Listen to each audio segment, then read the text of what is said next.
बिस्मिल्लाहिर्रहमानिर्रहीम। अस्सलामु अलैकुम वरहमतुल्लाहि वबरकातुहू। आज हम बना रहे हैं तलबीना। अगर आपको हमारी वीडियो अच्छी लगे तो लाइक करें और हमारे चैनल को सब्सक्राइब करें।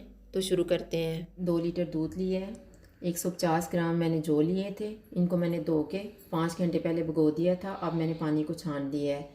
1/3 टीस्पून सब्ज़ इलायची का पाउडर लिया है। 15 खजूरें लेके उन्हें मैंने चॉप कर लिए है। थोड़े से बादाम काटे हैं और पिस्ता काटा है। सबसे पहले दूध लेंगे। जब दूध को उबाल आ जाएगा तो इसमें हम जौ डाल देंगे।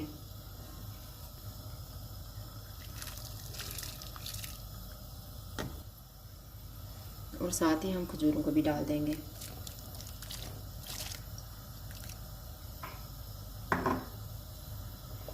अब हम इसको इतना पकाएंगे कि जौ गल जाए।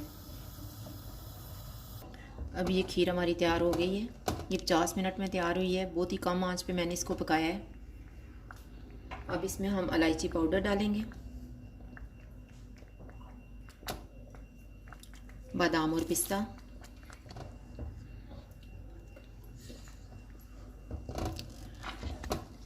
अगर आपको इसमें मीठा कम लगे तो जब ये थोड़ी सी ठंडी हो जाएगी तो फिर इसमें शहद शामिल कर लें। अब हम चूल्हा बंद कर देते हैं और 5 मिनट के बाद इसको डिश आउट कर लेंगे। तलबीना तैयार है। अगर आपको हमारी वीडियो अच्छी लगे तो लाइक करें और हमारे चैनल को सब्सक्राइब करें। शुक्रिया। अल्लाह हाफ़िज़।